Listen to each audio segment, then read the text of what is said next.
ഇപ്പൊ പലയിടത്തും നിക്കർ ധരിച്ചാണ് വീട്ടിൽ നിന്ന് ഇറങ്ങിപ്പോകുന്നത്.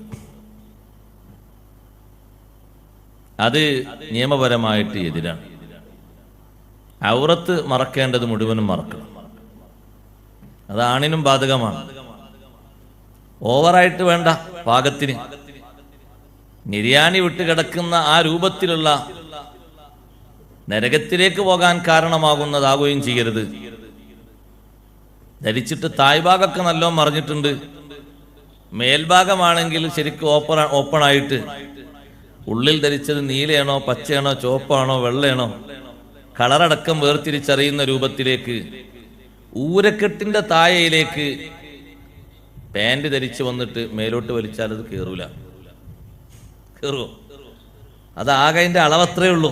എത്ര? ഈ ഊരക്കെട്ടിന്റെ നമ്മുടെ ഊരയുടെ താഴോട്ടേ ഉള്ളൂ. പിന്നെ അല്ലാഹു തആല ഇങ്ങനെ ഒരു സൃഷ്ടിപ്പ് നൽകിയതുകൊണ്ട് കൊഴിഞ്ഞാടാതെ നിൽക്കാണ്. മുന്നിലും ബാക്കിലൊക്കെ ചെറിയ തടസ്സം തന്നുകൊണ്ട്, അല്ലെങ്കിൽ കൊഴിഞ്ഞാടിയിട്ടുണ്ടാവും. അപ്പൊ നമ്മൾ അവിടെ എന്ത് സ്വീകരിക്കണം? മേലോട്ട് വരേണ്ട അത്രയും അളവിൽ വരണം. പാൻറ് നല്ല വസ്ത്രമാണ്, നല്ല ഒതുക്കമുള്ള വസ്ത്രമാണ്. പക്ഷെ അതിനും ഒരു തഖ്വയുണ്ട്. എന്താണത്? അതിന്റെ ആ പരിധിക്കുള്ളിലാകണം ആ വസ്ത്രം. മേൽഭാഗം ഓപ്പണായിട്ട് പൊക്കിളും പിൻഭാഗത്തുകൂടെ അദ്ദേഹത്തിന്റെ മലദ്വാരം കാണുന്ന രൂപത്തിലുള്ള ഒരു വെളിപ്പാടും ഉണ്ടാകരുത്. അത് ഉസ്താദെ ആരെങ്കിലും പൊക്കി നോക്കിയെങ്കിലല്ലേ കാണാ? അല്ല, കാണാവുന്നൊരു പരിസ്ഥിതിയിലേക്ക് വന്നാൽ തന്നെ കാര്യം പോക്കാണ്. അപ്പൊ ചില ആൾക്കാർ പറയും, ഉസ്താദെ നിസ്കരിക്കുമ്പോ മാത്രല്ലേ പ്രശ്നമുള്ളൂ. അല്ല, ഈ പറയുന്ന ഈ മറക്കണം എന്ന് പറയുന്നത് എപ്പോഴും മറക്കേണ്ടത് തന്നെയാണ്. നിസ്കാരത്തിൽ മാത്രമല്ല, നമ്മൾ പുറത്തുകൂടെ ഇങ്ങനെ നടക്കുകയാണ്, അല്ലെങ്കിൽ വേറെ ഒരു സ്ഥലത്തേക്ക് യാത്ര പോവുകയാണ്, അല്ലെങ്കിൽ ഒരു വീട്ടിൽ ചെന്നിട്ട് നമ്മളെ കുടുംബക്കാരിൽ ചെന്നിട്ട് ഇറങ്ങിയിട്ട് അങ്ങോട്ട് കയറുകയാണ്. അപ്പോഴൊന്നും ഇപ്പൊ ഈ പറഞ്ഞ ഭാഗമൊന്നും വെളിവാകാൻ പാടില്ല. മറയേണ്ടത് മറയണം. തായ്ഭാഗത്താണെങ്കിലോ തായ്ഭാഗത്ത് അങ്ങോട്ട് നിര്യാണി വിട്ട് താഴോട്ട് കിടക്കാൻ പാടില്ല. എത്രയാണ് അതിന്റെ ആ ഒരു ആത്മീയ വശം നോക്ക് നിങ്ങൾ. സുബഹി നിസ്കാരത്തിൽ കുത്തുകൊണ്ടിട്ട് കുടിക്കുന്ന വെള്ളം പോലും താഴോട്ടിറക്കാൻ പ്രയാസപ്പെട്ടുകൊണ്ട് ബോധം കെടുന്നു, ബോധം തെളിയുന്നു. അങ്ങനെ കിടക്കുന്ന മഹാൻ ഉമർ ബിൻ ഖത്താബ് റളിയല്ലാഹു അൻഹു. ആ ഉമർ റളിയല്ലാഹു അൻഹുവിന്റെ അടുത്തേക്ക് വീട്ടിൽ കൊണ്ടുവന്ന് കിടത്തിയ ശേഷം സ്വഹാബിമാരിൽ കൂട്ടം ആളുകൾ വന്നപ്പോ ഉമർ റളിയല്ലാഹു അൻഹു ചോദിച്ച ആദ്യത്തെ ചോദ്യം, നോക്ക് നിങ്ങൾ, ഈ കുത്തുകൊണ്ട് രക്തം 1-2 കുത്തല്ല, രക്തം ഇങ്ങനെ ഒഴുകി അബോധാവസ്ഥ വന്ന് ശരീരം ക്ഷീണിച്ചിരിക്കുന്ന അവസ്ഥയിലും തഖ്വക്കോ ആത്മീയതക്കോ ഒരു കുറവും ഇല്ല. ബോധം തെളിഞ്ഞ ഉടനെ ആദ്യത്തെ ചോദ്യം, നിങ്ങളുടെ നിസ്കാരം നിങ്ങൾ എന്ത് ചെയ്തു? ഞാൻ നിങ്ങൾക്ക് ഈ ജമാഅത്തിന് ഇമാമായി നേതൃത്വം നൽകുമ്പോഴാണല്ലോ എന്നെ കുത്തിയത്. ഞാൻ കാരണം നിങ്ങൾക്ക് നിസ്കാരം നഷ്ടപ്പെട്ടോ? ജമാഅത്ത് തകരാറിലായോ? അള്ളാഹുവിന്റെ മുന്നിൽ ഞാൻ ഇതിന് മറുപടി പറയേണ്ടി വരുമല്ലോ എന്നൊരു വിഷയമാണ്. എന്നെ കുത്തിയതാരാന്നൊക്കെ ചോദിക്കുന്നത് പിന്നെയാണ്. ആദ്യം തന്നെ ചോദിക്കുന്നത് ആത്മീയ വഴിയിൽ ഏറ്റവും കൂടുതൽ ഒരു മുസ്ലിം എപ്പോഴും മുറുകെ പിടിക്കുന്ന ഒന്നല്ലേ നിസ്കാരം? ആ നിസ്കാരമാണ് ആദ്യം ചോദിക്കുന്നത്. സ്വഹാബത്ത് പറഞ്ഞു, കൂടെയുള്ളവർ പറഞ്ഞു, ഞങ്ങൾക്ക് നിസ്കാരം നഷ്ടപ്പെട്ടിട്ടില്ല, ജമാഅത്തും തകരാറായിട്ടില്ല. നേരെ പിറകിലെ സൊഫിലുണ്ടായിരുന്ന അബ്ദുറഹ്മാൻ ബിൻ ഔഫ് റളിയല്ലാഹു അൻഹു മുന്നിലേക്ക് നിന്നിട്ട് ജമാഅത്ത് പൂർത്തീകരിച്ചിട്ടുണ്ട്.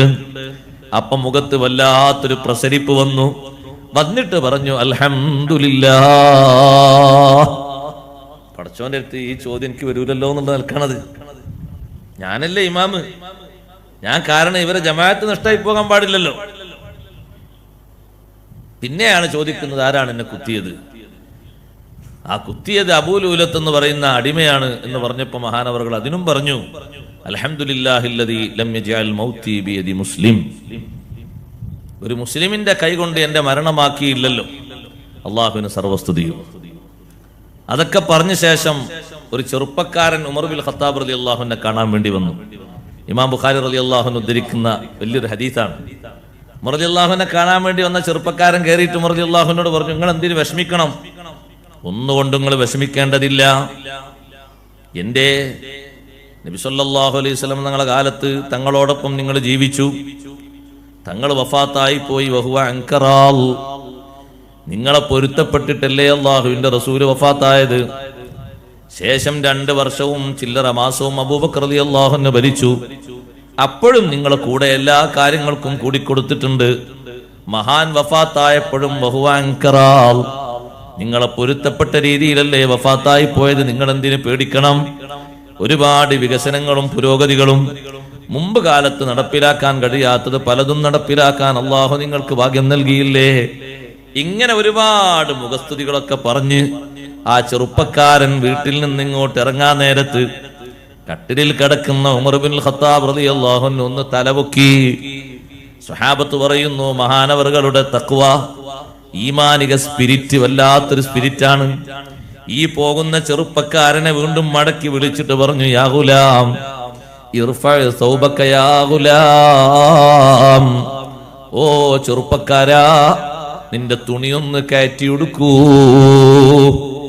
എന്നെ മദ്ഹ് പറഞ്ഞതല്ലേ, പുകഴ്ത്തി പറഞ്ഞതല്ലേ, ഒന്നുമല്ല. അവരെ മനസ്സിലുള്ള തഖ്വ കണ്ടോ നിങ്ങൾ? ഉപ്പമാരെ, നിങ്ങൾക്ക് ലക്ഷക്കണക്കിന് സമ്പാദ്യം ഉണ്ടാക്കി തരുന്ന മോനാണെങ്കിലും, ആ മോൻ എത്ര ഹൈ ലെവലിൽ ജീവിക്കുന്നവനാണെങ്കിലും, നിങ്ങളെ മുന്നിലേക്ക് വരുമ്പോ തുണി തായോട്ടിറങ്ങിയിട്ടുണ്ടോ ഉയർത്താൻ പറയണം, പാന്റ് തായോട്ടിറങ്ങിയിട്ടുണ്ടോ പൊക്കാൻ പറയണം, വസ്ത്രം ശരിയായിട്ടില്ലേ അത് മാറ്റാൻ പറയണം. ഉമർ റളിയല്ലാഹു അൻഹു പറയുന്നു, മോനെ തുണി പൊക്കി കൊടുക്കണം. ഫഇന്നഹു അത്ഖാലി റബ്ബിക വഅൻഖാലി സൗബിക, നീ റബ്ബിന് ചെയ്യുന്ന വലിയൊരു തഖ്വയാണത്. ഏത് തഖ്വയുടെ പ്രധാനപ്പെട്ട ഒരു മാർഗമാണ്. ഒരു മുസ്ലിം ചെറുപ്പക്കാരനെ കണ്ടാൽ തന്നെ അറിയും, നിസ്കരിക്കുന്ന കണ്ടാൽ തന്നെ അറിയും. ഇപ്പൊ ഞാൻ വരുന്ന വഴിക്ക് നിസ്കരിക്കാൻ കയറിയപ്പോൾ ചെറുപ്പക്കാരാണ് നിസ്കരിക്കുന്നത്. എന്ത് നല്ല റാഹത്തുള്ള രൂപത്തിലാണ് നിസ്കരിക്കുന്നത്. പാകത്തിനുള്ളൊരു പാൻറ് എടുത്തിട്ട്, പാൻറ് നീളം കൂടുതലില്ല, പാൻറ് തന്നെ എടുത്ത്, പാൻറ് എന്താ കുഴപ്പം? മറയുന്ന രൂപത്തിലാണെങ്കിൽ അത് മതിയല്ലോ, തെറ്റൊന്നുമില്ല. പക്ഷെ അത് പോരാത്തരമാകുമ്പോഴാണ് വിഷയമാകുന്നത്. അത് തുണിക്കും അങ്ങനെ തന്നെ, കമീസിനും അങ്ങനെ തന്നെ, കന്തൂറക്കും അങ്ങനെ തന്നെ, ഒക്കെ അങ്ങനെ തന്നെ, നിയമല്ലത്തും അങ്ങനെ തന്നെ. ഞാൻ ഈ ഉടുത്ത കമീസാണെങ്കിലും നിര്യാണിക്ക് താപ്പാൻ പറ്റൂല. എനിക്കായിട്ട് വേറെ നിയമമൊന്നുമില്ല, എല്ലാവർക്കും ഒരു നിയമം തന്നെയാണ്. അങ്ങനെ നിയമത്തിന് മാറ്റമൊന്നുമില്ല. ഇനി ഇതിന്റെ മേലെ ഒരു ഷാളൊക്കെ പൊതിച്ചുകൊണ്ട് ഇങ്ങനെ ഒരു പ്രത്യേക കുത്തുബക്കറാണെങ്കിലും അതിനും ആ അളവേ പറ്റൂ, അളവ് കൂടാൻ പറ്റൂല. നിര്യാണിക്കപ്പുറം പോകാൻ പറ്റൂലത്. അങ്ങനെയൊന്നുണ്ട്, അങ്ങനെ പറ്റൂല. ഒക്കെ പാകത്തിൽ, അതാണ് തഖ്വ. അവിടെയാണ് ഉമർ റളിയല്ലാഹു അൻഹു ഈ ചെറുപ്പക്കാരൻ ഉപദേശിക്കുന്നത്. ഈ ഉപദേശം ഈ ശരീരത്തിൽ ഇത്രയും കുത്തുകൊണ്ടിട്ട് രക്തം ഒഴുകിയിട്ട് വെള്ളം താഴോട്ട് പോകാതെ വിഷമത്തോടെ കിടക്കുന്ന നേരത്തും സ്വന്തം അനുയായിയെ ഇങ്ങനെ ഉപദേശിക്കാനുള്ള ഈ ഒരു തഖ്വ കണ്ടപ്പോ സ്വഹാബത്ത് പലരും തലയിൽ കൈവച്ചു പോയി. വല്ലാത്തൊരു തഖ്വ കേട്ടോ. ഈ നേരത്താണല്ലോ ഇപ്പൊ ഇത് പറയുന്നത്. ആരാ ഇത് പറയുന്ന ആലോചിച്ച് നോക്ക് നിങ്ങൾ. കുത്തുകൊണ്ട് കിടക്കുന്ന നേരത്താണല്ലോ തന്നെ കാണാൻ വന്ന ഒരു ചെറുപ്പക്കാരൻ ഈ ഘട്ടത്തിലാണെങ്കിലും അയാൾക്ക് തെറ്റിപ്പോകരുത് എന്നുള്ള മനസ്സോടെ ഉപദേശിക്കുന്നത്. നല്ല ഉപദേശം. മോനെ ചെറുപ്പക്കാരാ, തുണി ഒന്ന് കയറ്റിയെടുക്കുക, നിന്റെ വസ്ത്രത്തിനത് വൃത്തിയാണ്, റബ്ബിന് നീ ചെയ്യുന്ന തഖ്വയുമാണ്. ഇത് പറയുമ്പോ സഹോദരിമാരോട് പ്രത്യേകിച്ച് ഞാൻ പറയട്ടെ, മറക്കേണ്ടതുപോലെ മറക്കേണ്ട അവയവങ്ങളൊക്കെ മറക്കണം. നഊദു ബില്ലാഹ്. ഇപ്പൊ സ്കൂളിലും കോളേജിലും പോകുന്ന ചെറിയ കുട്ടികളടക്കം ഉമ്മമാരെ ശ്രദ്ധിക്കണം. പാന്റ് മേലോട്ട് പൊക്കിയിട്ട് തണ്ടങ്കാല് കാണിക്കുന്ന ഒരു പരിപാടി തുടങ്ങിയിട്ടുണ്ട്. വലിയ മുസീബത്താണ്. പലയിടങ്ങളിലും നിങ്ങൾ നോക്ക്. എന്തിനാണ് ഈ പ്രദർശനം? തനിച്ച ഹറാമാണ്. ആ പ്രദർശനത്തിന്റെ ആവശ്യമില്ലല്ലോ. ആ പാന്റ് അവരെടുത്ത യൂണിഫോമിലെ പാന്റ് തായോട്ടിട്ടിട്ട് അവര് ധരിക്കുന്ന ചെരുപ്പും ഷോക്സും ഒക്കെ ധരിച്ച് ഭദ്രമായി പോന്നാ പോരെ. പിന്നെന്തിനാണ് ഇങ്ങനെ പൊക്കിയിട്ട് ഒരു അതേ കണങ്കാല് വരെ തണ്ടങ്കാല് വരെ എന്തിനാ കാണിക്കുന്നത്? അത്യാവശ്യം വെളുപ്പുണ്ട്, വേണമെങ്കിൽ നോക്കിക്കോളൂ എന്ന് പറയാനോ? പാടില്ല. ഉപദേശിച്ചു കൊടുക്കണം. വലിയവർ തന്നെ ആ മാതൃക സ്വീകരിച്ച് പുറത്തിറങ്ങുന്നത് കാണുന്നു. വലിയ അപകടകരമാണ്.